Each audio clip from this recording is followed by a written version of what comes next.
Hey guys, I'm Kevin. You might know me as the sound guy at Rocket Jump Film School, but I've also storyboarded some of our shorts and shows. I'm going to share some of the basics about storyboarding with you today.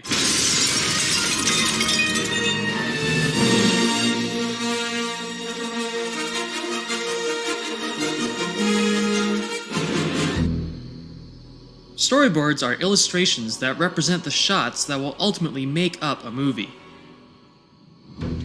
They allow you to build the world of your film before you actually build it. There aren't any strict exacting rules on how to do storyboards. Conveying information is what's important. Storyboards are ultimately a technical document, a tool. So it doesn't matter if you're a skilled illustrator or not. This can work just as well as this. Wait, You could take care of this. yeah, it's no problem. Tell him to put it on my tab. Even if you struggle with perspective or can barely draw a stick figure, you can still convey what types of shots you want and their basic composition. Who storyboards? Typically, the director sits down with a storyboard artist to help articulate their vision.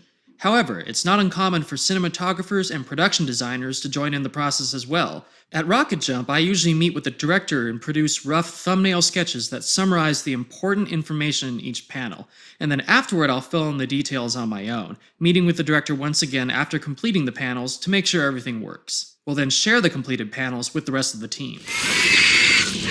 So let's break down the parts of a storyboard. The panel, or frame, is a rectangle that represents what the camera will see.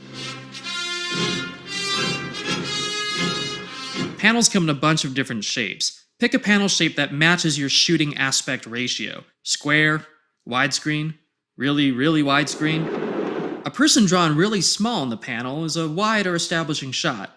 A big head taking up half the panel is a close-up. What an excellent day for an exorcism. You'd like that?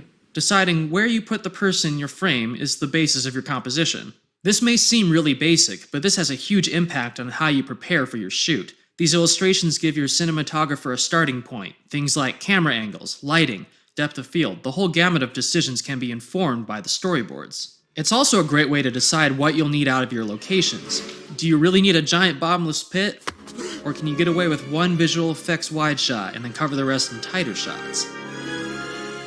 Okay, let's talk about arrows. So now that we have a panel with a character in it, let's say that character is moving to the left. By drawing an arrow pointing to the left, we show where that character, or door, or dinosaur is moving.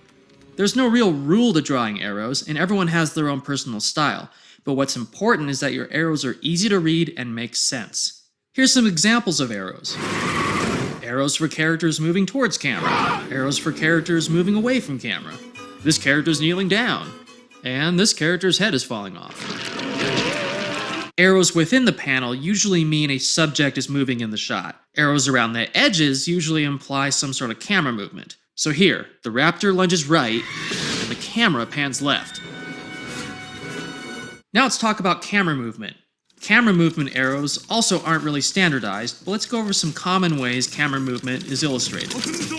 Dolly movements are typically done with one arrow, often narrowing a little bit to suggest movement in or out of 3D space. Both dolly shots and zooms can also be illustrated by placing arrows in all four corners of the panel. This shows a widening, or narrowing, of perspective. You can draw a panel within your panel to show how far your dolly or zoom goes.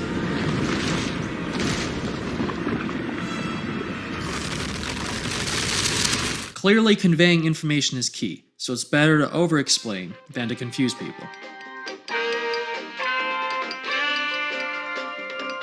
Pans are often shown with an arrow on the side of the panel, either pointing to the left or to the right.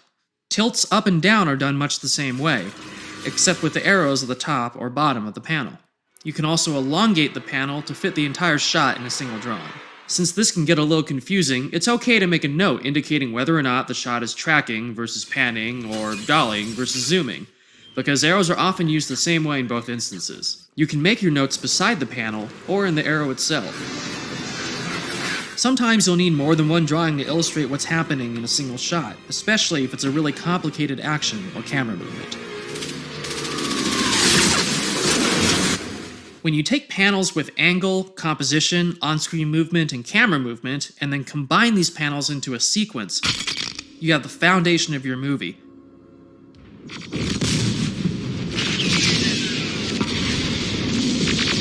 Storyboards are particularly useful for preparing scenes that require multiple effects techniques. For this scene from Truck Flipper vs. Bus Puncher, we used storyboards to decide what was going to be stunts, what was going to be practical on-set special effects, what was going to be green screen, and what was going to be CGI, based on exactly what kind of action was needed in each specific shot. Without planning ahead, a scene like this would have been impossible to shoot in the amount of time we had available.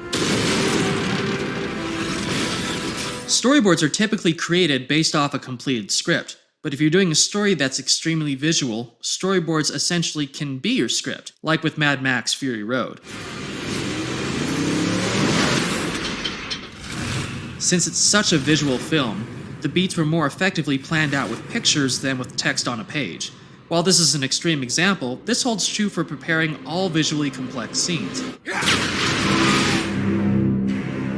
There's also plenty of other alternatives to storyboarding. Stanley Kubrick used actual photos from his location scouts to find his compositions.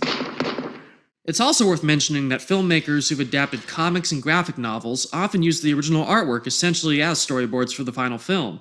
You can make animatics of your sequences on your computer to include motion and timing. You can also videotape your previs, which is really useful for complex action.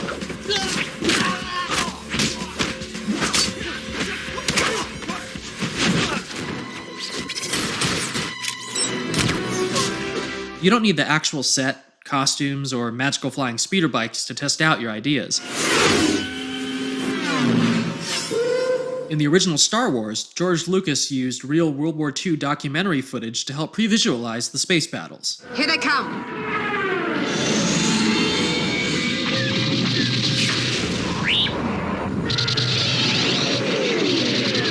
Animation has also been used to help capture complex sequences. Jurassic Park used stop-motion animation to pre-visualize the dinosaur scenes.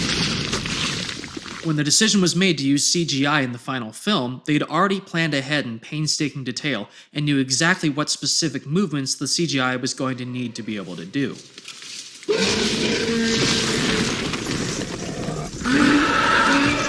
By the time Peter Jackson did the Lord of the Rings trilogy, digital technology had developed to the point where they were able to motion capture the cave troll sequence, and then move a digital camera around in 3D space to pre-visualize the entire scene in a virtual setting. There's no hard and fast rules or one way to do it. But the ultimate goal is planning and clear communication. So whatever tool is going to help you prepare and share your vision the most, use it. It'll pay off when you get to set, and will help empower you to make the best film possible. If you have any questions or would like to share some of your own storyboards, please visit our forums. I'll see you next time, guys. Hope you didn't get bored.